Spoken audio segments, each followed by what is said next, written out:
Olá pessoal, vamos então ao capítulo 2, Conceitos Básicos de Programação. Nesse capítulo a gente vai aprender o que é programação e vamos aprender os conceitos todos de programação, os conceitos básicos que um programador tem que saber para começar a programar. Então, é necessário que antes que a gente comece a trabalhar com a ferramenta, que a gente entre montando a aplicação, entre dentro do suíte do Visual Basic Express, começando a montar a nossa aplicação e começando a jogar o código e botando para funcionar, é necessário que seja apresentado a você os conceitos básicos de programação. Então vamos lá. Primeiramente vamos falar o que é processamento de dados. Então nós temos um termo que se usa muito, né? Que é processamento. O que é processamento? Processamento é sempre que eu tenho uma entrada de informação, né, e uma saída de uma informação processada. Eu posso dizer que eu tenho aqui no meio, eu tive algum processamento de informações ou processamento de dados, como se fala também comumente aí. Bom, essa entrada de informação, ela pode ser um teclado jogando alguma informação e a saída pode ser um vídeo mostrando a informação já com um resultado calculado, né? Então, essa entrada podem ser valores para serem somados e a saída, o resultado da soma. A entrada podem ser valores para se calcular uma média, né? O processamento é o programa que vai calcular a média e a saída é o resultado da média. Então, esses são alguns exemplos de processamento. Bom, a entrada, que tipo de entradas eu posso ter, no caso, em um computador? Em um computador, um microcomputador, eu posso ter como entrada um teclado, um disco rígido. Os dados que estão num disco rígido podem ser a entrada aqui para o meu processamento. Os dados que estão em um pendrive podem ser a entrada para o meu processamento. Os dados que estão em um scanner também servem como entrada aqui para o meu processamento e qualquer outro que jogue informações para dentro do computador, qualquer outro periférico aqui capaz de jogar informações para dentro do computador. Muito bem, e a saída? A saída pode ser em vídeo, pode ser em uma impressora, o resultado em uma impressora. Então, esses aqui são os canais de entrada e os canais de saída, né? Pode ser som. Eu posso ter como saída aqui do meu processamento, como resultado do meu processamento, um som montado, construído com esse processamento, né? Eu posso ter também como saída aqui alguma ação para minha porta serial, né? Isso aqui normalmente utilizado em robótica, aplicações de eletrônica, aonde os computadores eles são utilizados para que usando as portas seriais para movimentar braços mecânicos, robôs e etc. Tá? Então, a minha saída, na verdade, é qualquer periférico capaz de mostrar ou executar o resultado do processamento. Muito bem. Bom, vamos falar um pouco agora sobre programa de computador. O que é uma linguagem de programação e o que é um programa de computador? Bom, vamos imaginar que nós temos um robô, né? Esse robô aqui seria quase como se fosse um computador, né? Ele tem um cérebro eletrônico dentro dele, em que eu posso criar aqui os comandos que eu quiser para ele executar. Eu vou criar comandos de movimentação para que eu consiga movimentar esse robô e fazer ele caminhar. Então eu decidi aqui que esse meu robô, ele é capaz de andar para frente, ele é capaz de virar para a direita e ele é capaz de virar para a esquerda. Esses são os movimentos básicos que a parte mecânica dele permite que ele faça. Então é frente, direita e vira para a esquerda. Bom, então eu criei uma linguagem de programação com a qual eu vou passar comandos para esse robô para que ele faça movimentos de passos caminhando em determinada direção, tá? E a linguagem é FRT, significa frente. Vira à direita, ou seja, a movimentação de virar à direita, eu criei um comando VDIR, vira à direita. E o vira à esquerda, eu criei um comando VESC, que é o vira à esquerda. Poderia aqui ter criado qualquer palavras aqui, porque a linguagem é minha, sou eu que estou criando, então eu invento a sintaxe e os comandos, as palavras-chave que eu quiser. Essas são as palavras-chave da minha linguagem, as palavras que o meu robô vai ser, e o seu cérebro eletrônico, lógico, vai ser capaz de compreender, tá? Da mesma forma, fazendo uma associação com o computador e com as linguagens de programação, existem algumas palavrinhas-chave que a gente vai ter que decorar, que a gente vai ter que aprender e vai ter que saber como utilizá-las para que o computador faça exatamente o que a gente quer. Bom, vamos agora fazer aqui um exercício. Eu tenho um problema proposto para que você tente fazer. Você pode, inclusive, dar uma pausa e tentar executar esse comando aqui, executar esse exercício. Esse exercício diz o seguinte, considerando que o robô está no quadro A, e aqui está o robô no quadro A, e tem que chegar até o ponto B, aqui está o ponto B, nesse quadro aqui, ele tem que chegar aqui desviando dos obstáculos. Os obstáculos são essas bolas vermelhas aqui com um risco no meio, indicando que ele não pode parar, nem passar, nem atravessar esse ponto aqui. Então ele tem que ir desviando desses obstáculos e usando a linguagem de programação acima, como ficaria um programa. Muito bem, você pode tentar, porque nós vamos executar agora. Aqui está a minha linguagem de programação para ser executada. Reparem que, como toda linguagem de programação, ela tem uma sequência lógica aqui de execução.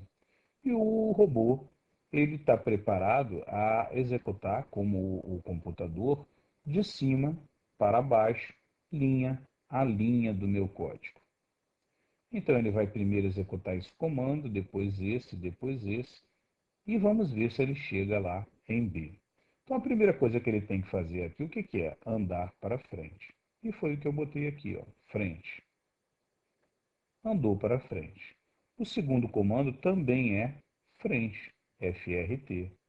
O terceiro comando é um vira à esquerda.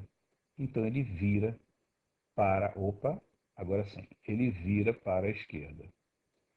O próximo comando é frente. O próximo também é frente.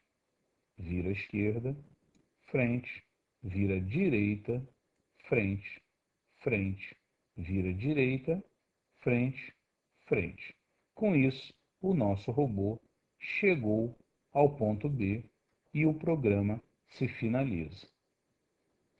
Bom, esse foi o meu programa que eu fiz usando a minha linguagem aqui do robô.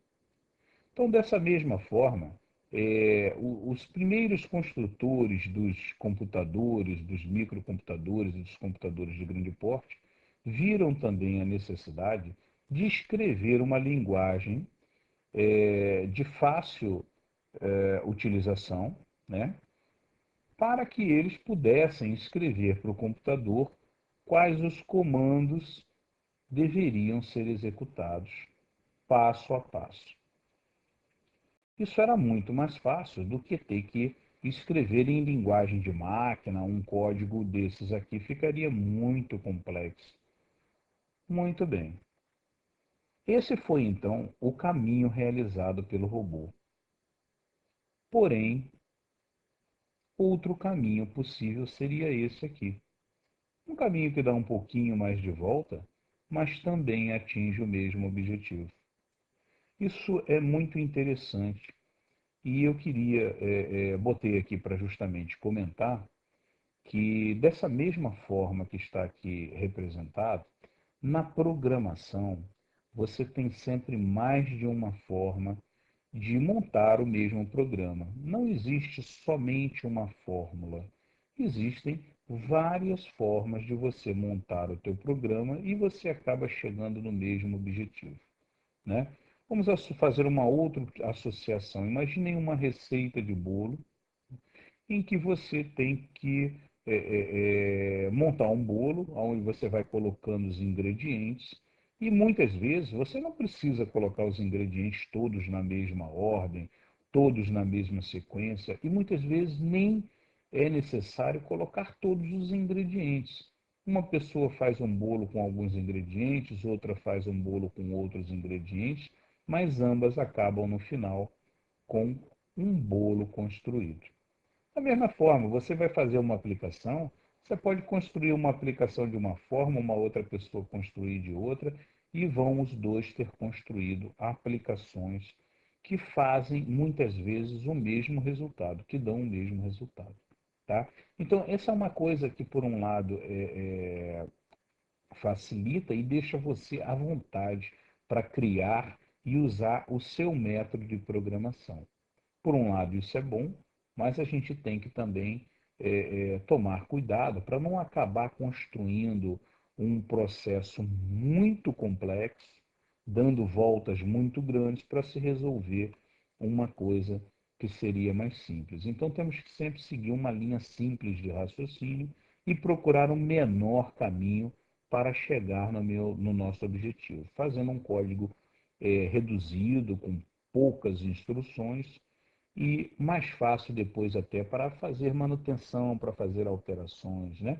Quanto menor o seu código depois para fazer alterações, melhor será, tá? Então, o ideal aqui seria o outro anterior, que dá menos volta, né? Esse aqui ele tem mais dois passos a mais que eu não tive aqui. Ele anda para cá, vira, depois anda para cá, vira, anda para frente, vira de novo e vai em frente. Eu acho que tem mais uns 4 passos a mais nisso aqui do que como estava antes.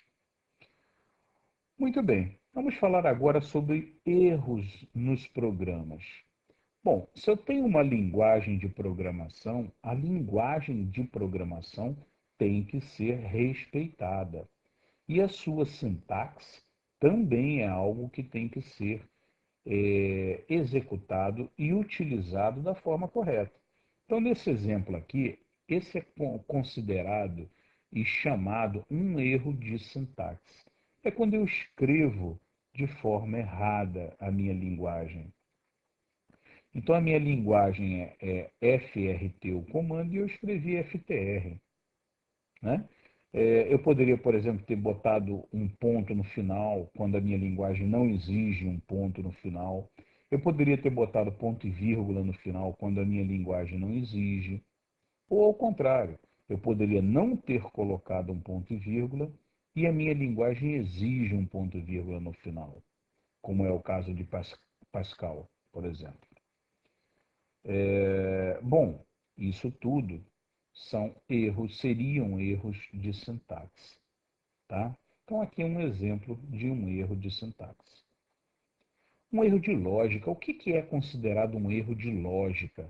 Bom, um erro de lógica é sempre que você perdeu a sequência lógica do teu programa, ou seja, você embaralhou os comandos e você não vai chegar àquele resultado, não porque você escreveu errado alguma linha, não, você não vai chegar a seu objetivo porque justamente você está mandando comandos errados aqui e o seu robô pegou um caminho errado, né? O computador pegou um caminho errado, desviou e acabou fazendo o que não devia. Então, esse é considerado um erro de lógica. São os dois principais tipos de erros que existem e que vocês vão encontrar, inclusive nos nossos exercícios, nós vamos poder ver alguns desses erros acontecendo e aprender a corrigi-los também. Bom, vamos falar agora sobre tipos de programas de computador. Que tipos de programas de computador existem? Bom, existem diversos, né? Muitos deles vocês conhecem. Existem, por exemplo, aplicativos comerciais. O que são aplicativos comerciais? São aqueles tipos de programas que vendem no mercado, né? Que você compra no mercado que eu digo no mercado de software. Você vai numa loja de software e compra um determinado aplicativo para uma determinada função, né? Compra uma calculadora financeira, um software de calculadora financeira, você compra um software de planilha eletrônica, você compra o software que você quiser, né? Aplicativos de escritório. Um outro tipo de software, né? Que aí entra também editores de texto, agenda, qualquer aplicativo que possa ser utilizado num escritório, né? Um sistema especialista. Olha, esse aqui é muito legal. Esse aqui as empresas desenvolvem para uso especialista. Por exemplo, imaginem uma empresa de trens que necessita de um software e especialista, ou seja, um software só desenvolvido para isso, para controle das locomotivas e controle do tráfego ferroviário. Olha que sistema bacana. A mesma coisa, por exemplo, um sistema que analisa aeroportos e pouso dos aviões, né? Um sistema de cartão de crédito, próprio para cartão de crédito. Então, todos esses seriam sistemas especialistas. E normalmente são sistemas que você não encontra no mercado facilmente para vender, né? Normalmente esses sistemas são sistemas que estão dentro do desenvolvimento das empresas, ou seja, as equipes de desenvolvimento das empresas fazem esses sistemas aqui para uso próprio da empresa. Sistemas operacionais, o que são sistemas operacionais? São, por exemplo, o Windows, o Linux, né? Que são sistemas básicos do computador e que permitem a comunicação básica com o computador, né? Permitem você instalar softwares de forma fácil, olhar o que tem gravado no disco e etc. Aplicativos para celulares também são softwares que são desenvolvidos, inclusive o Visual Basic Express 2008 ele possui uma camada que permite chaveamento para aplicações de celular. Sistema de automação. Sistemas de automação são aqueles que tomam conta normalmente de equipamentos físicos de hardware, né? E que fazem movimentar, por exemplo, braços mecânicos, impressoras de grande porte, e qualquer equipamento eletrônico, aqui, eletromecânico aqui. Bom, e também jogos, não poderia deixar de esquecer aqui os jogos, né? Nós estamos numa era agora em que os jogos de computador e de plataformas também, outras aí de games aí, assumem uma grande importância no mercado financeiro aí, como uma das maiores empresas aí atuais aí, são empresas de jogos, né? Faturando milhões aí com o desenvolvimento desse tipo de software. Então tem muito mercado para jogo e também é uma grande possibilidade aqui para os desenvolvedores que estão iniciando, né, enredarem também nesse caminho aqui. Bom, nós vamos ver também um curso especialista de jogos, um curso só para quem quer fazer jogos. Agora, linguagens de um computador PC. Linguagem de um microcomputador, né? PC é um termo criado já há bastante tempo que se chama Personal Computer. Foi como se chamou o microcomputador desde o seu início, né? Computador pessoal. Por isso é que até hoje se fala PC. Bom, algumas linguagens. Pascal foi uma das primeiras linguagens criadas, uma linguagem muito poderosa e muito, por um lado, complexa, porque ela toda é criada com orientação a objetos e classes. Então, é uma linguagem de poder e uma linguagem também muito técnica, muito profissional, embora não muito utilizada hoje em dia.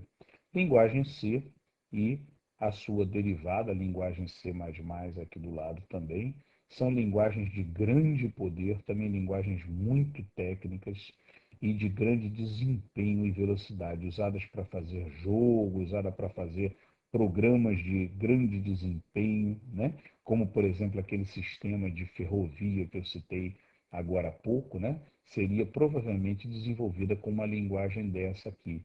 Por quê? Porque precisa de velocidade, desempenho e o C nesse ponto é excelente. O C e o C++. O C++ é uma derivada de C, né, que já com orientação ao objeto e já com uma linguagem visual. Ou seja, ela também está dentro do Visual Studio, vocês vão poder encontrar dentro do Visual Express 2008 a C++ também. E é uma linguagem também vista em outro de nossos cursos. COBOL. COBOL é uma linguagem antiga, que já tem anos, e que há anos fala-se que COBOL vai sumir, vai morrer, vai ser substituído, só que há anos COBOL continua sendo utilizado, principalmente por grandes empresas, bancos, empresas financeiras, para processamento de arquivos em lote, arquivos sequenciais de disco. Então, é uma linguagem simples, fácil de utilizar, e com uma velocidade muito boa aqui de desempenho. Basic. Chegamos no nosso Basic, que hoje em dia se transformou no Visual Basic. O Basic é uma linguagem criada pelo Bill Gates e é uma linguagem que há anos aí é uma das preferidas aí do mercado pela sua facilidade, pela sua principalmente pela sua facilidade, pela sua versatilidade. Você monta qualquer coisa com o Basic, né? Desde programas simples até programas mais complexos também. E agora não, com o Visual Basic, então, agora que eu digo já há mais de 10 anos já existe o Visual Basic, né? Mas agora com o Visual Basic Express 2008 e as últimas versões, ela tem se tornado cada vez mais uma linguagem completa, inclusive com orientação ao objeto, o que ela não tinha antigamente. Ela pode se dizer também uma linguagem orientada a objeto e com todos os recursos das melhores linguagens aí atuais no mercado. Bom, HTML é uma linguagem para páginas web, linguagem básica para páginas web. ASP é uma linguagem também para web, voltada para páginas web, que permite transformar em páginas dinâmicas as páginas web. E Assembly. Assembly é a linguagem básica, a linguagem mais próxima do código de máquina que existe. É uma linguagem dificílima de trabalhar, mas com altíssimo desempenho se for bem utilizada. É uma linguagem também que normalmente você não faz aplicativos com ela.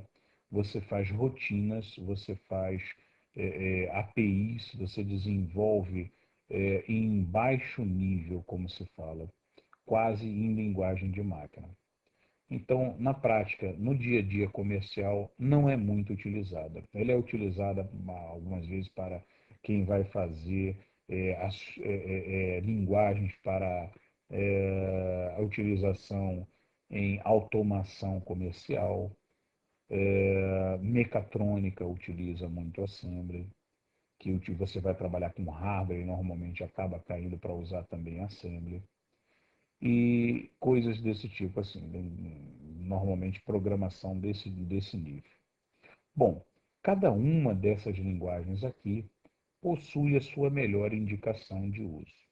Será isso mesmo? Cada uma possui com certeza a sua sintaxe e características próprias. Ou seja, cada uma tem as suas o tipo de escrita, as suas palavras-chave, né, conforme nós vimos anteriormente, e cada uma elas têm a sua versatilidade. Né? Algumas atuam mais em web, outras já fazem um pouco de tudo, é o caso do Visual Basic e do Basic.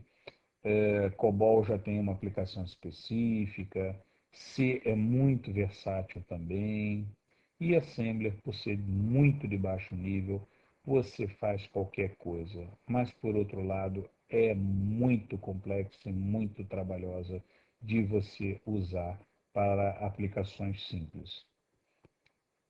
Bom, vamos falar um pouquinho agora sobre tipo de linguagens de um computador PC. Eu um tipo de linguagem é a linguagem procedural, né? A linguagem procedural, a característica dela justamente é a execução em sequência de cima a baixo do seu código, né? Você pode ter o que é chamado de looping, ou seja, em um determinado trecho eu direciono para voltar para um trecho assim e ele fica ali repetindo, e aí eu mando para uma linha específica lá para baixo, e aí eu consigo fazer desvios. Mas se eu não der ordem nenhuma de desvio, a sequência é sempre em procedure sequencial, de cima a baixo do meu código. Linguagem orientada a eventos. A linguagem orientada a eventos, por exemplo, Visual Basic, é uma linguagem orientada também a eventos. Por quê? Porque, por exemplo, imagine que eu clico um botão, né? Na maioria das linguagens visuais, em que eu tenho botões, que eu tenho campos, são linguagens orientadas a eventos. Quando eu clico um botão, ele vem para esse trecho de código aqui, vamos supor, né, que seja o botão A, então ele vem para esse trecho aqui e executa essas linhas aqui que estão aqui dentro. Se eu clicar um outro botão, ele vai executar aqui o trecho de código que está aqui em B, por exemplo. E se eu fizer uma outra coisa qualquer, por exemplo, clicar dentro de um campo, ele aí viria aqui para um outro evento, aqui que seria o clique no campo. Viria aqui e executaria esse outro trecho. Então, isso é uma linguagem orientada a evento. Diferente da procedural, ele executa os trechos de código daquele evento pressionado ou daquele evento acionado. Tá? A linguagem orientada a objeto, ela tem uma característica de uma estrutura de árvores, onde você tem os objetos todos definidos, desde o objeto mais básico até os objetos mais complexos no final da árvore. Né? Aqui está representado com 3 níveis, mas na verdade você pode ter quantos níveis forem aqui até concluir a montagem do teu objeto. Né? Nós vamos estudar isso aqui quando a gente vê, em vários cursos, na verdade, a gente vê orientação a objeto, né? Um dos cursos que a gente vai estudar orientação a objeto é no Visual Basic Avançado, o segundo curso de Visual Basic. Bom, vamos entrar agora na programação e na linguagem em si e aprofundar um pouco mais. Existe um tipo de estrutura que são estruturas condicionais. Então, eu utilizo estruturas condicionais no VB sempre que eu tenho que fazer uma pergunta ou tomar uma decisão. E ela tem essa característica aqui. Se média for igual a 7, então coloque uma mensagem de aprovado. Se não, coloque uma mensagem de reprovado. E embaixo eu coloco fim do C. Né? Eu abri o C aqui em cima, aqui embaixo eu coloco o fim do C. Naturalmente aqui eu escrevi em português, né? O que se fala como Portugal, uma linguagem em português, né? E aqui é como seria no Visual Basic. Então vejam que no Visual Basic eu tenho if, que é o C em inglês, média, que é o nome da minha variável que eu criei, é uma caixinha que vai receber um valor qualquer, e aqui eu estou comparando para ver se é igual a 7. Olha, o valor que está aqui dentro de média, né, é igual a 7. Then, é o meu então do lado de cá, then execute isso, o que está nesse trecho aqui, entre o if e o else. No caso, eu botei uma linha só, mas poderiam ser várias linhas de código aqui dentro. Né? A mesma coisa aqui no senão. Senão, ou seja, else, execute o que está aqui até chegar no endif. Aqui eu botei uma linha também, um message box, que joga uma mensagem dentro de uma janela, né, dizendo aluno reprovado. Mas poderiam ser várias linhas de código aqui fazendo várias coisas, fazendo um cálculo e tal, e depois jogando a mensagem de aluno reprovado, fazendo um bip, tudo dentro aqui entre o else e o endif. Muito bem, então essa é a estrutura condicional do Visual Basic, é o if, que é muito utilizado no código no dia a dia. Bom, conforme eu falei, vários comandos dentro do if são permitidos. Então está aqui um exemplo, olha, se média igual a 7, então mensagem igual a aprovado, comando 2 faça um bip, comando 3 toque uma musiquinha, ou seja, eu posso executar várias coisas, tá? Bom, uma outra informação importante. Se essa condição for verdadeira, nós já vimos que ele desce para cá e executa o que está aqui, entre o C e o C não. E aí depois ele vê que chegou aqui no C não, e aí ele sai fora do fim C e continua o programa. Essa é a regra. Agora, se essa condição não é verdadeira, ele vem aqui para o senão e executa tudo que está aqui, dentro, entre o senão e o fim do C. Ao terminar, ele sai fora do fim C e continua as linhas do meu código. Ok? Essa foi a estrutura do if. Agora vamos ver uma outra estrutura também muito utilizada, que é a estrutura de repetição. Por diversas vezes, a gente vai precisar executar uma atividade várias e várias e várias e várias vezes, né? Por exemplo, no exemplo dado aqui, eu quero imprimir um número 1, 2, depois o 2, depois o 3, depois o 4, depois o 5, até chegar a 10. Então eu uso o comando for.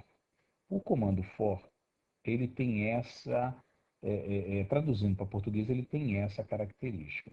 Então, significa para x iniciando em 1, aqui está, para x iniciando em 1 e indo até 10, print, ou seja, imprima x.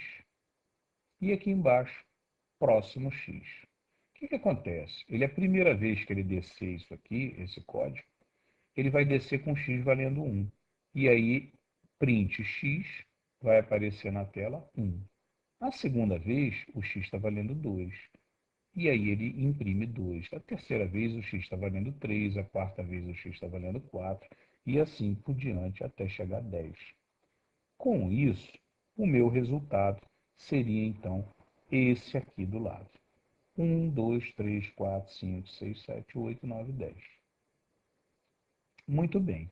Vamos ver outros tipos de estruturas de repetição. Não existe só o for next. Existe também o while. Também é muito parecido com o for e tem o mesmo objetivo. Só que o while, a tradução dele seria: enquanto x menor que 10, faça o que está aqui nessas linhas aqui.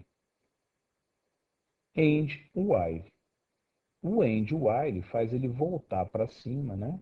Ele verifica se chegou a 10, se não, ele volta para cima e executa de novo. E aí ele fica nesse looping aqui até o x, enquanto o x menor que 10. Quando o x for igual a 10, o x está aumentando de 1 em 1. Vocês vão aprender que esse comando aqui, eu aumento o valor de x em uma unidade. Essa é uma diferença, né? O for, ele já faz isso automático, porque eu estou dizendo aqui, olha, for x igual a 1 to 10, cada vez que ele descer o código aqui dentro do for, o x está valendo 1 a mais. No while isso não acontece, então eu tenho que aumentar o valor do x se eu quiser ter uma variável aqui incrementando a cada linha. Tá? Eu inicializei ela com 0 em cima e a cada linha que descer, ela aumenta de 1. É isso que acontece aqui, olha, nessa linha de comando. E eu tenho uma outra estrutura também, que é o do. Do com um loop no final. Como funciona? Bom, eu também, da mesma forma do while, eu tenho que ter uma variável e tenho que incrementar a variável. Ela não vai fazer isso para mim. E o do significa faça, em inglês, faça o que está aqui embaixo. E aqui no loop, eu coloco loop until, ou seja, até x maior ou igual a 10. Então ele vai ficar fazendo esse laço aqui de repetição até essa condição aqui ser atendida. Reparem que eu coloquei x maior ou igual a 10. Esse é o símbolo do maior ou igual. E ele vai ficar aqui repetindo até o x ser maior ou igual. Poderia ser só igual, porque como ele está aumentando de 1 em 1, ele vai chegar a 10, vai ser igual a 10, e aí ele vai sair do loop e vai seguir o meu código. Tá? Uma observação aqui embaixo. O loop, ele também pode ser usado assim, loop while x menor que 10, ou seja, loop enquanto x menor que 10. Então, tanto pode ser usado loop, ou seja, faço loop, faço laço, até o x igual a isso, ou então loop enquanto o x menor que 10. Também daria o mesmo resultado aqui se eu substituísse essa linhazinha aqui em amarelo por essa do antigo. Muito bem. Estruturas de análise condicional. Bom, voltando aqui às estruturas de análise condicional, vamos fazer uma análise nisso que está aqui. Se x maior que 20, então imprima x é maior que 20. Se não, imprima x é menor que 20. Aumenta x uma unidade. Fim C. Isso em VB ficaria assim. If x maior que 20, then print x é maior que 20. Else print x é menor que 20. X igual a x mais 1. Esse comando, nós já vimos, ele aumenta uma unidade a variável x em diff. E aí ele sai fora. Agora vamos ver operadores de comparação. O que são operadores de comparação? No if, vocês vão precisar fazer comparações. Então, o if, a estrutura de comparação if, ela sempre pergunta alguma coisa. Então, ela pode perguntar se é igual, a forma de perguntar se é igual é essa aqui, x é igual a 10, né? If x igual a 10, then, então, essa seria a forma. Se eu quiser perguntar se é maior, é dessa forma. If x maior que 10, esse aqui é o símbolo de maior ou igual. Esse é o símbolo de menor. If x menor que 10, then. Esse é o símbolo de menor ou igual. If x menor ou igual que 10, then. E esse é o símbolo de diferente. Então, no computador, sempre que representar diferente, vai ser dessa forma aqui no Visual Basic. Bom, vamos fazer uns exercícios aqui para ter certeza que nós entendemos então. E vamos aproveitar e apresentar alguns operadores lógicos. Muito bem, vamos aprender agora sobre operadores lógicos. Os operadores lógicos eles são utilizados nas condições do if. Normalmente, quando eu tenho duas condições para serem testadas, eu tenho normalmente que botar um operador lógico no meio, né? Por exemplo, esse operador lógico ele pode ser AND, que é o e, OR, que é o ou em português, e o NOT, que é o não em português. Então, nesse exemplo primeiro aqui, o que eu estou perguntando? Olha, se esta condição x igual a 10 for verdadeira e essa outra também for verdadeira. Então, satisfez a condição.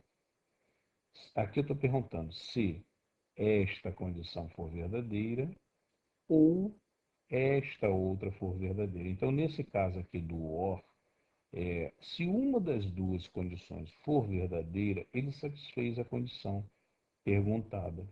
E aí ele entra dentro do then.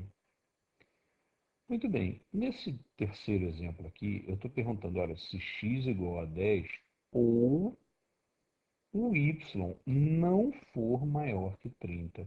Ou seja, na verdade, o not aqui na frente, ele inverte esse resultado aqui. Então, quer dizer, ele está dizendo ou não for isso aqui. Tá? E se eu botar o not assim como está na quarta aqui de baixo, na quarta pergunta aqui de baixo, e botar um parêntese envolvendo todo esse conteúdo aqui? Na verdade, o que ele está perguntando é se não for verdadeiro isto que está dentro do parêntese. Então, você começa a executar o que está dentro do parêntese aqui, vê se é verdadeiro, né? Se não for verdadeiro, aí satisfez a condição. Então, vamos fazer uns exercícios aqui. O primeiro exercício, substituindo x igual a 5, né? e o y igual a 10. Então eu volto para cá e faço x igual a 5, fica 5 é igual a 10? Não, não é. Então essa primeira aqui de cara, na primeira já não satisfez. Então não preciso nem testar a segunda, porque para satisfazer essa condição aqui, ambas têm que ser verdadeiras, né? Bom, a segunda pergunta eu pergunto, x igual a 10. Ah, legal, satisfez a primeira condição. E y igual a 10. Ah, joia, satisfez a segunda condição, porque 10 é menor que 30. Então, o retorno dessa segunda aqui satisfez a minha condição.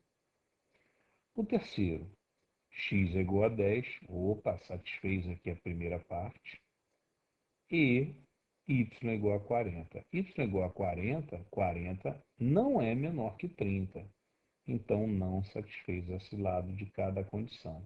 Então, não satisfez a condição. Muito bem, o segundo caso, x igual a 2, é igual a 10? Não, então já de cara, não satisfez? Não, espera lá. Nesse caso aqui, se uma das duas satisfizer, atendeu a minha condição, ele satisfez a minha condição. Ou seja, se uma das duas aqui for verdadeira, né, ou essa, ele satisfez a minha condição. Então, x igual a 2 não satisfez aqui, porque ele está comparando 2 igual a 10? Não, não é. Agora, do lado de cá, o y é igual a 10. 10 é maior que 30? Não, não é. Então, como ambas as duas não satisfizeram, então, satisfaz a condição? Não, não satisfaz. No segundo aqui, x é igual a 10. Então, se já satisfez uma aqui, eu já posso de cara dizer, olha, o y é igual a 80. Então, satisfez as duas. Ah, ótimo. Então, com certeza, satisfez já a condição. Né? Porque eu estou perguntando se essa ou essa. Se ambas satisfizerem, se ambas forem verdadeiras, então ele satisfaz com certeza a condição. Se x é igual a 2, x é igual a 2 satisfez essa? Não, não satisfez. Eu estou perguntando se 2 é igual a 10. É falso. Ou o 40, que é o valor aqui, 40 é maior que 30? Ah, ok, é verdade, é maior. Então, esse aqui é verdadeiro. Então, já satisfez a minha condição. Se uma das duas for verdadeira e y, sendo 40, realmente satisfez aqui essa condição do lado de cá. Então, eu posso dizer que satisfez a minha condição, sim. Bom, analisando esse aqui debaixo do norte aqui, se x igual a 10, né, na primeira condição aqui, x igual a 10, 10 igual a 10, satisfez. E o y é igual a 20. 20 é maior que 30? Não, não é. Então isso aqui é falso. Mas como eu tenho um not aqui na frente, transforma esse resultado aqui em verdadeiro. Né? Na verdade, eu estou perguntando se não for o y maior que 30, e realmente o y não é maior que 30, o y é 20, então satisfez. E aí eu boto sim aqui. Muito bem. Se x igual a 2, satisfaz essa condição? Não. Mas vamos ver se satisfaz a do lado de cá agora. Y é igual a 40. Se o y é igual a 40, ele é maior do que 30, é verdadeiro. Como eu tenho um not aqui na frente, o resultado final vai ser invertido, vai ser falso. Então não satisfez nem essa condição, então não satisfaz a condição. E na terceira e última aqui, o x é igual a 2 e o y é igual a 20. Então, nesse caso primeiro aqui, ele satisfez ambas as condições, né? Nesse outro aqui, a primeira condição ele não satisfez, porque ele fez 2 igual a 10, é falso, mas ele satisfaz a segunda, porque o y é 20 e o 20 não é maior que 30. Tá? Bom, como eu tenho uma hora aqui no meio, ou essa verdadeira me atende, me satisfaz. Então, aqui está. A última, sim, satisfaz a condição. E essa terceira última aqui? Essa terceira última ele vai inverter o resultado que está dentro do parênteses. Então, só vai atender se o que está dentro do parênteses não atende. não é verdadeiro. Então vamos ver, x igual a 2, 2 é igual a 10? Não. Y é 40. 40 é maior que 30? Sim. Então, se uma das duas é verdadeira, olha, ou essa ou essa, o resultado daqui vai ser verdadeiro.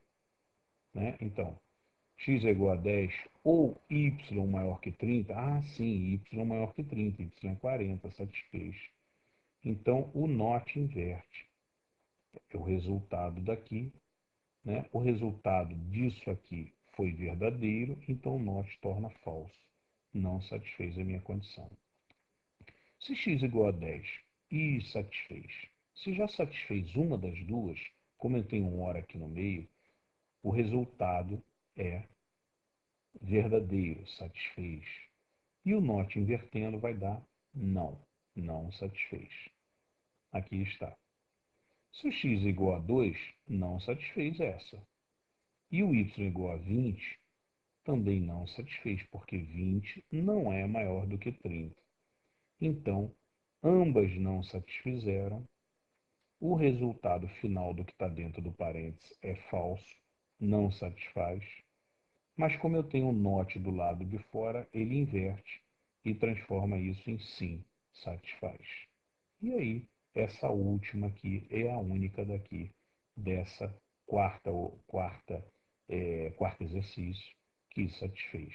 Então procurem entender, analisem com calma, criem outros exercícios aqui. Não é simples, essa é a lógica aritmética, essa é a lógica que o computador muitas vezes vai utilizar e tem que ser bem entendida por todos, tá? Avaliem, se não entenderam algum trecho aqui, reanalisem, procurem pensar no exercício e refaçam. Não é simples realmente, tá? Mas com um pouco de exercício vocês vão acabar entendendo essa lógica aqui. Isso vai ser muito usado daqui para frente. Bom, agora vamos entender então como funciona o computador. O computador ele tem mouse, teclado, ele acessa a internet, ele tem uma saída de som, ele tem uma saída de impressora e uma saída de vídeo. O que eu quero mostrar aqui é que o computador ele possui várias entradas e várias saídas. Então as entradas estão representadas aqui com as setinhas de entrada, que seriam um teclado, um mouse, né? E a internet? A internet ele tanto recebe quanto ele envia. Ele pode enviar um e-mail, mas ele pode receber um conteúdo de uma página também, né? A caixa de som. A caixa de som é saída. Então ele sempre está mandando algum tipo de som para cá, para a caixa de som. E impressora? Impressora também é um periférico de saída. Também ele sempre envia conteúdo para a impressora. E um vídeo, um monitor de vídeo, também um periférico de saída. Bom, então o computador possui periféricos de entrada de informação e de saída de informação.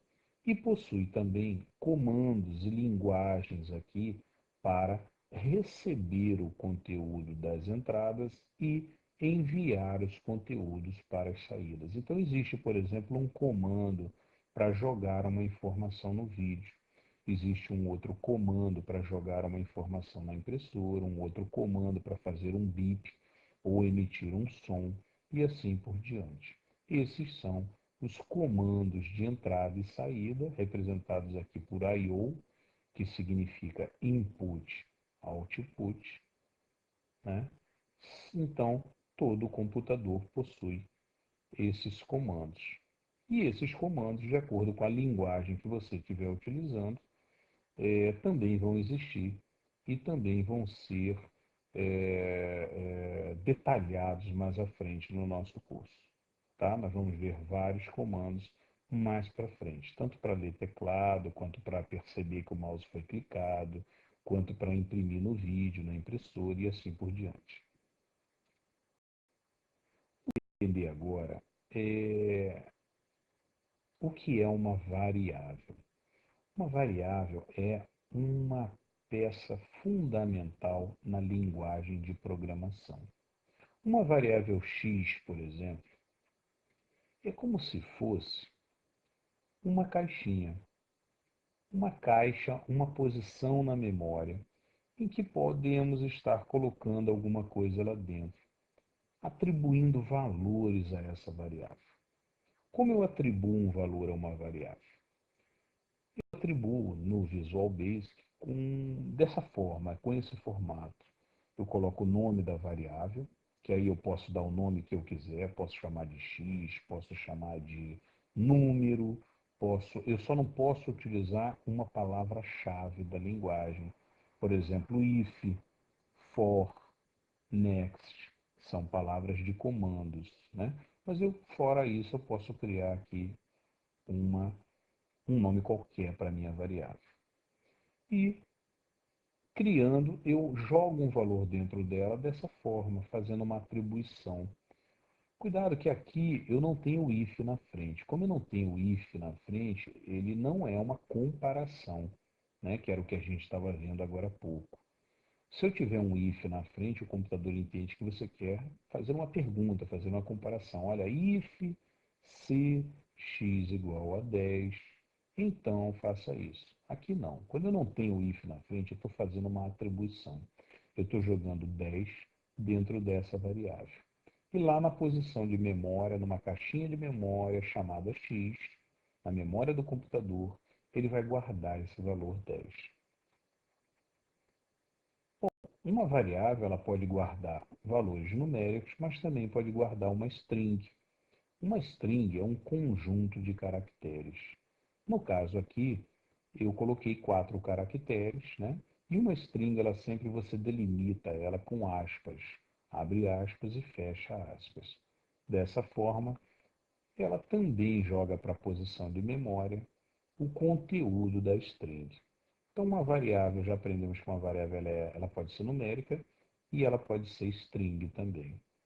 Bom, vamos falar agora sobre justamente tipos de variáveis.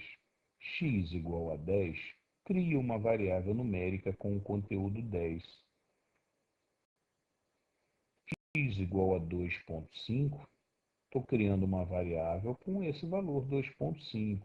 Aqui x igual a 1,29834, uma outra variável numérica.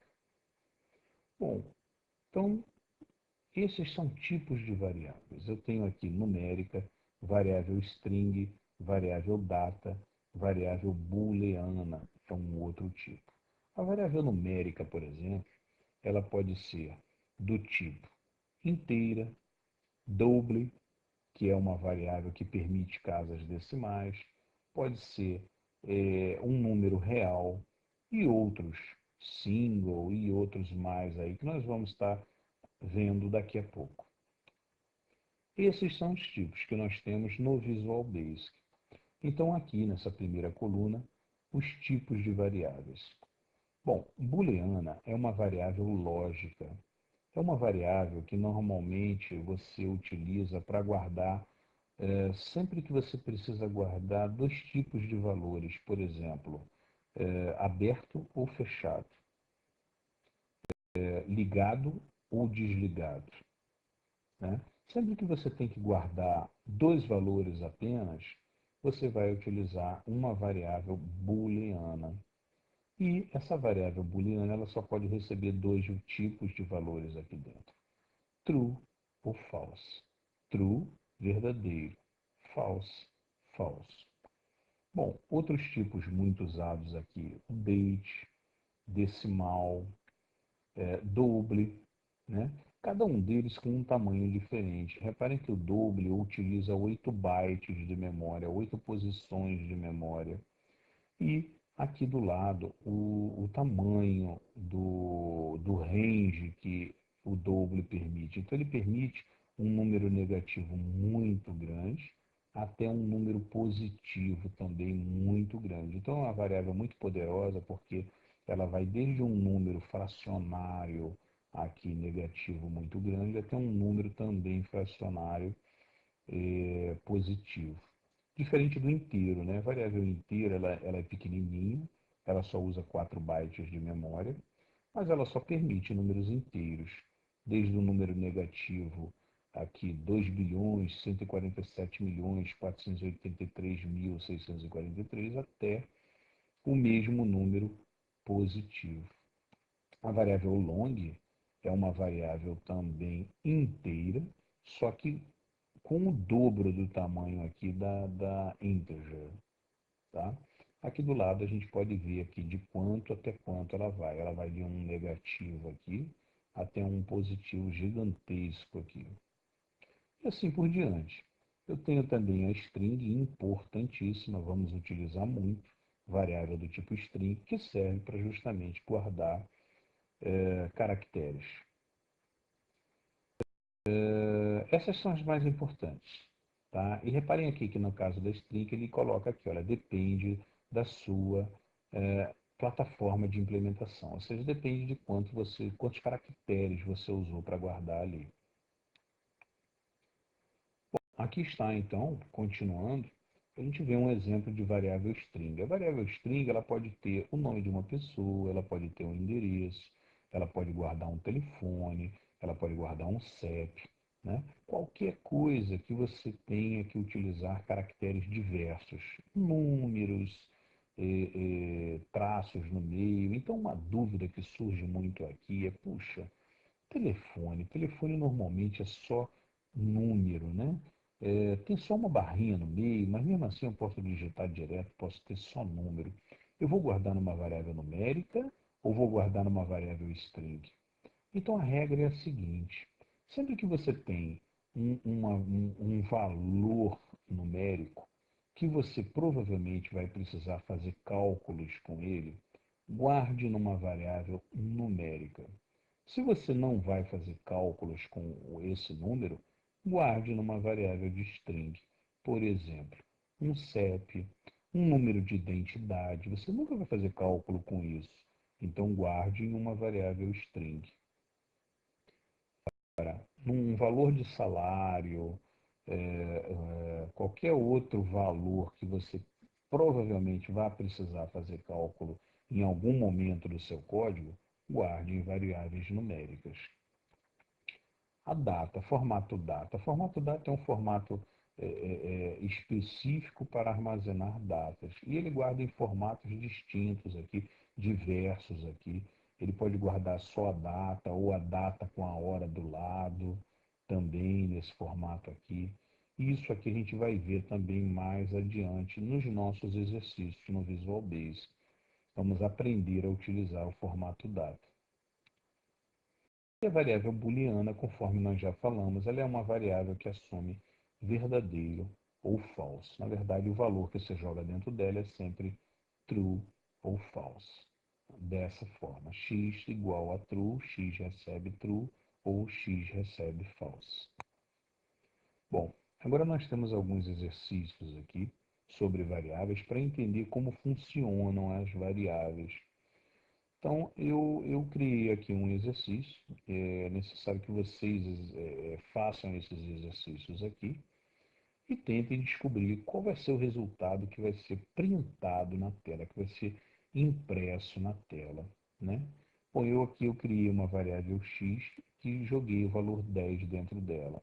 Criei uma variável a e joguei o 1 dentro dela. Criei uma variável b e joguei o 2 dentro dela. Aqui eu faço C é igual a A mais B mais X. Se eu mandar imprimir C, o que ele vai imprimir? Ele vai imprimir a soma de A mais B mais X, que esse resultado da operação eu joguei dentro da variável C. Então, ele vai imprimir 13. Tá? Um exercício simples, fácil. Vamos ver os próximos agora. Bem fácil. Criei uma variável x, joguei o valor 2 lá para dentro. Criei uma variável a, joguei o valor 1. Somei o x com a e joguei dentro de b. O resultado impresso vai ser 3. Até agora, muito fácil. E esse aqui? X recebe 8, a recebe 6. O próprio a, aqui já começou a complicar. O próprio a recebe x, que é 8, e recebe o A, que é 6, mais o A, que é 6, nesse momento. Aí ele faz o seguinte: 8 mais 6 14. Joga 14, que é o resultado dessa soma aqui, dentro do A. Então, o A, que tinha recebido 6 aqui em cima, nessa linha recebe 14. E daqui para frente ele passa a valer 14. Aí eu faço B recebe 10 menos 14. 10 menos 14, quanto é? Menos 4. Então, quando eu fizer aqui um imprima B, print B, o resultado que vai aparecer é menos 4. Mais um exercício. Tentem fazer, deem uma pausa agora e tentem descobrir. Prosseguindo, o resultado é 3. X recebe 10, A recebe 1, X recebe 2. Quando ele faz aqui, ele faz. O X era 10. Mas eu aqui embaixo, eu joguei 2 dentro de X. Então ele sobrepõe, ele perde o 10. Sempre que eu tenho um valor dentro de uma variável e eu jogo um outro valor, ele perde o valor anterior.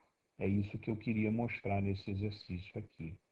Então, quando ele para nessa linha aqui, o x está valendo quanto? Está valendo 2. E o a está valendo 1. 2 mais 1, 3. Ele imprimiu e saiu 3. Próximo exercício. Tentem fazer. Prosseguindo, o resultado é 37. O que ele fez? 21 é x. X recebeu 21. 21 menos 5, 16. Ele jogou 16, que é o resultado dessa conta, dentro de A. Aqui ele fez 21 mais 16. Jogou dentro de B e imprimiu B. Então, o que vai aparecer é 37. 21 mais 16. Mais um exercício. Tentem fazer. O resultado é um erro na linha 1, pois a variável A ainda não tem valor na primeira linha. A variável A só recebe valor na linha de baixo.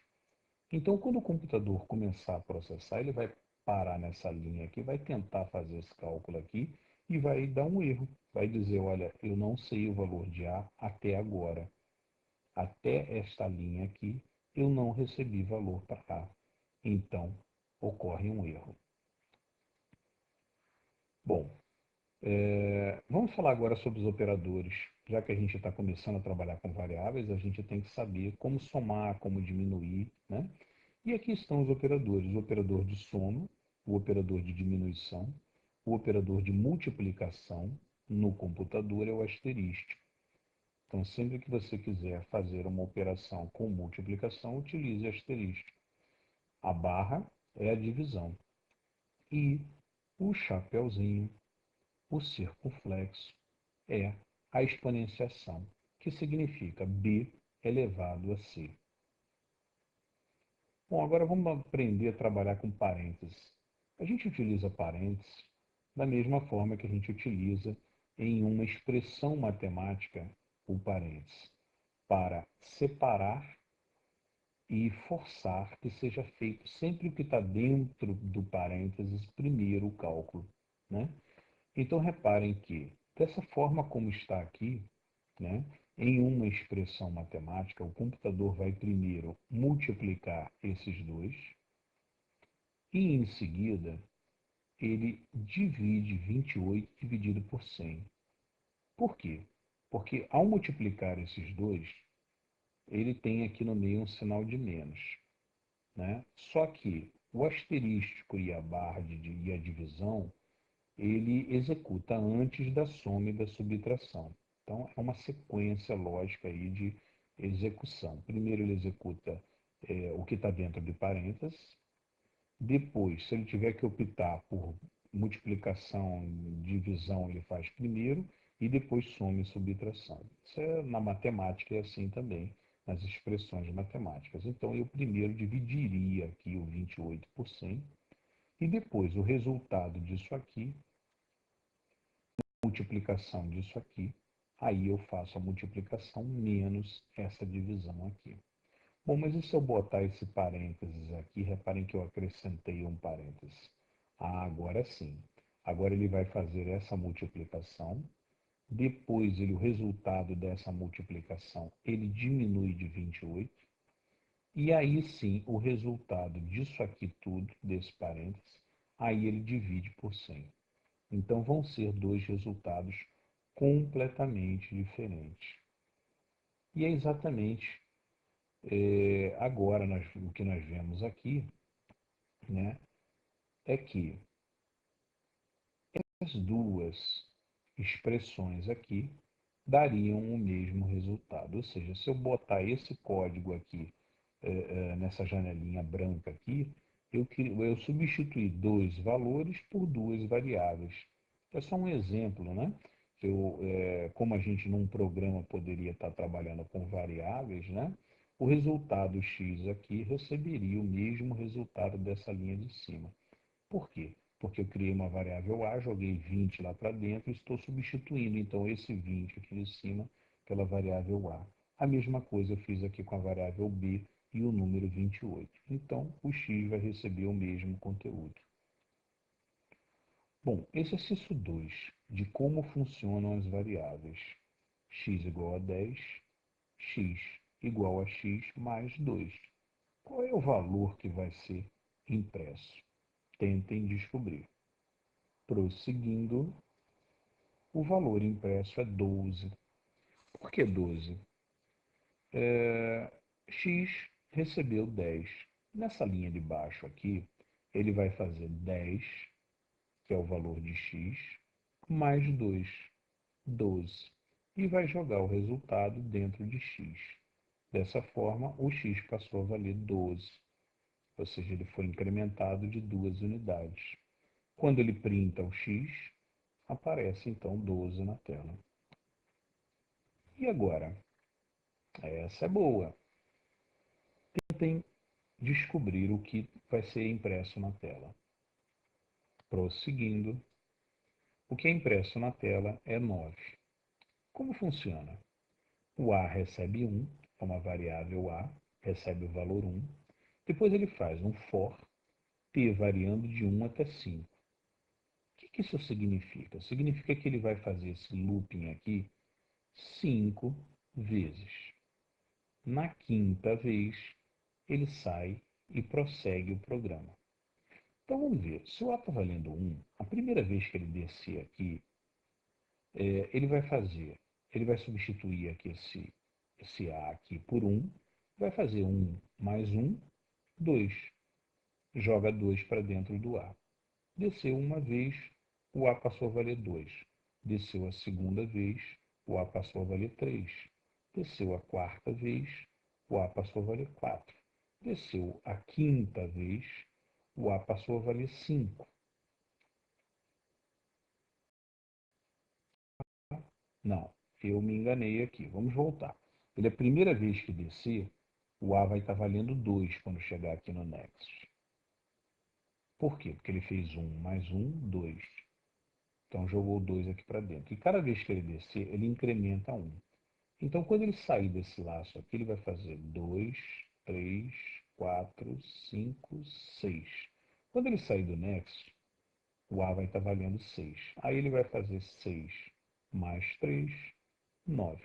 Joga 9 para dentro do A e imprime o A. Imprime 9, então. Muito bem.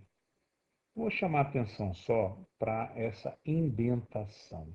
Esse recuo do texto, recuo do código aqui se chama indentação. Essa indentação, ela serve para você visualizar melhor o teu código.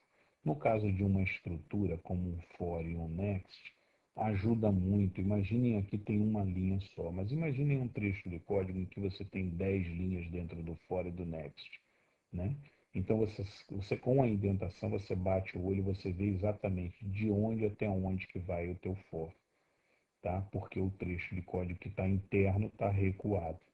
O Visual Basic, vocês vão reparar, ele faz isso automaticamente. Conforme você está escrevendo o código, ele indenta tudo para você. É muito bom e facilita muito a gente. Muito bem, método de indentação de código. O texto indentado facilita a compreensão do código, principalmente em programas grandes e de estruturas complexas. Reparem que eu também aqui eu estou indentando com if e em diff. Então, eu sempre que eu tenho aqui uma estrutura, né, eu dentro da estrutura, eu afasto aqui um pouco 3 caracteres para frente, o que está interno a essa estrutura. Tá? Isso vale por for, vale por if, e para outros trechos também que tem início e fim, né? Você sempre, o que está dentro dele, você vai indentar. Muito bem, vamos falar um pouco agora, uma técnica muito importante, que é a técnica de utilizar subrotinas ou funções. Subrotinas ou funções devem ser utilizadas sempre que um trecho de código deverá ser chamado por diversos pontos do programa. Então, normalmente, quando você tem que executar uma determinada atividade, no caso aqui, ele está executando uma impressão de um conteúdo sempre da mesma forma. Mas poderia ser, em vez de uma linha, só poderiam ser aqui 3, 4, 10 linhas aqui de trecho igualzinho, que você tem que repetir aquelas 10 linhas várias vezes dentro do teu programa. Tá? Normalmente, quando você tem que fazer isso, é mais prático e mais correto você transformar essas 3 linhas em uma função. Isso evita erros, padroniza, reduz o tamanho do programa, melhora a leitura do código e facilita a manutenção. Como é que ficaria então? Ficaria dessa forma. Eu teria uma função chamada, por exemplo, imp ganhou, naquele mesmo exemplo anterior, eu criaria uma função que eu posso dar o nome que eu quiser. Né? Lembrando que eu tenho que sempre, tanto para variáveis como para nome de funções, eu não posso utilizar caracteres especiais, não posso utilizar aspas, sinal de igual, sinal de maior, mas eu posso utilizar o underline, que é esse tracinho inferior aqui. Eu não posso utilizar o sinal de menos, que seria o hífen também, não posso, mas o underline eu posso e é muito utilizado. Bom, então esse é um nome válido aqui para minha função. Imp ganhou. Então eu substituo onde eu antes botei lá print, você ganhou, print você ganhou e print você ganhou, agora eu chamo a função. E dentro da minha função, em um local único dentro do meu código, né, eu vou ter então o print você ganhou. Então imagine que você precise alterar a mensagem, em vez de você ter que procurar todos os trechos do teu código que você imprime aquilo, ou que você faz aquele determinado cálculo, você vem em um único local e muda a sua mensagem.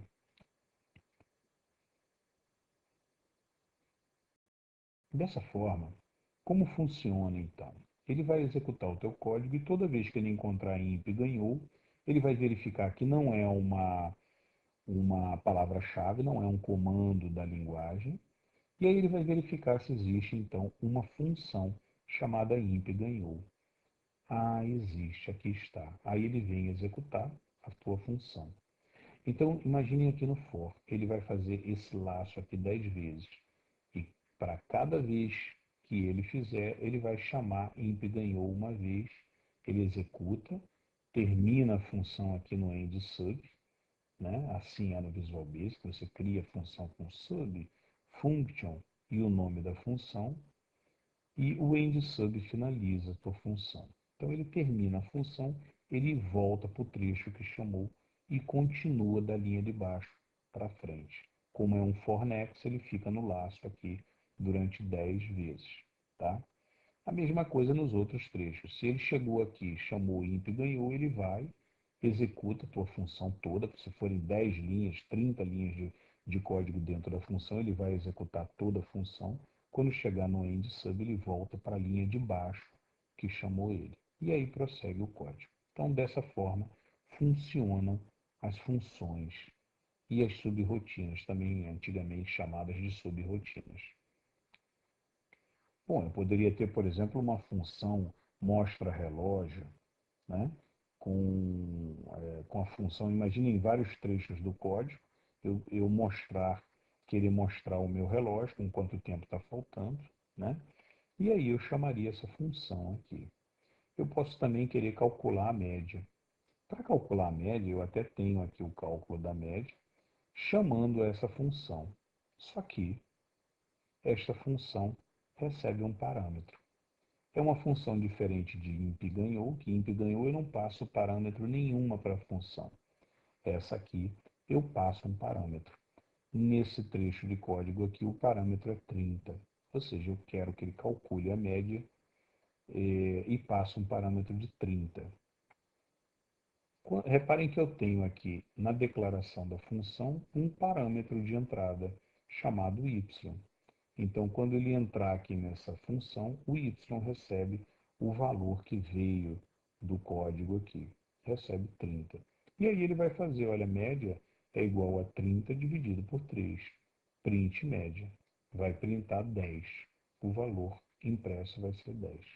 Então, o que eu queria mostrar aqui é que eu tenho funções em que eu posso passar um valor para a função e ele vai trabalhar em cima desse conteúdo recebido. Para isso, eu tenho que usar uma variável de entrada aqui e durante o trecho de código eu uso a mesma variável com o mesmo nome, aqui eu botei y e y, significa que o que estiver chegando aqui dentro do parênteses vai ser trabalhado aqui dentro do código com o mesmo nome y também, tá? Muito bem. Vamos falar um pouquinho agora sobre fluxograma. Fluxograma é algo também muito utilizado na programação para planejar a tua programação, para planejar o teu processo. O fluxograma é muito usado também para montar um processo, não só para programação, mas o pessoal que trabalha com desenho de processos, né? Pessoal normalmente de qualidade, que desenha processos das empresas, como vão funcionar, desenham utilizando essas caixinhas que estão aqui. Cada uma delas tem uma função diferente. Por exemplo, esse quadrado significa um processamento, ou seja, uma ação qualquer, um cálculo, é, qualquer processamento que você tenha, né? Essa outra caixinha ela deve ser usada sempre no início e no final. Esse losango ele é uma decisão. Ele é mais ou menos equivalente ao nosso if da linguagem Visual Basic. Esse é um conector, é sempre que você tem que pular de um trecho para o outro. Aí você bota uma seta apontando para cá, bota um número 1 aqui, e em outro trecho do código você bota o número 1 indo para outro local. Então indica uma conexão de salto de um local do trecho de código para o outro. Essa é uma caixinha de impressão, ela simboliza a impressão ou saída de informação. E essa é uma caixinha de entrada de informação. E essa é uma caixinha de saída também usada para vídeo, saída em vídeo pode ser utilizada. Por exemplo, então, um fluxograma de leitura de notas, como ficaria? Bom, eu tenho aqui o meu início sempre com essa elipse aqui, né? Aí eu tenho ler nota 1 na caixinha de leitura da variável, ler nota 2, ler nota 3, e aí eu tenho um processamento, aonde eu faço um cálculo de uma média. Aqui eu tenho uma pergunta, um if. Se média igual maior ou igual a 7, se sim, siga para cá. Se não, siga para cá. Então, se sim, imprima aprovado com média e o número da média do lado. Se não, imprima reprovado. E logo depois dos dois, eu finalizo. Tá? Então, é um exemplo simples de fluxograma, né? Apenas para que vocês entendam como funciona, mas em cima dele você pode utilizá-lo para planejar o teu código. E depois, naturalmente, substitui cada trecho Cada bloquinho desse aqui, você substitui por um comando da tua linguagem, tá? Comando de leitura seriam esses aqui, comando de processamento e o comando de avaliação, de indagação aqui, que seria um if, por exemplo. E o comando de impressão, lógico, que joga na tela a informação. Então, além disso aqui, o fluxograma pode ser utilizado, como eu já falei, para processos de empresas, e aí normalmente o que teria dentro dessa caixa seria, por exemplo, departamento tal envia para o departamento tal a nota fiscal a ser impressa. Aqui a pergunta: nota fiscal deve ser impressa com que finalidade? Com finalidade tal? Se sim, venha para cá. Se não, venha para lá. Então, com essas caixinhas também se escreve processos de empresa. Tá? Então é muito bom saber, muito útil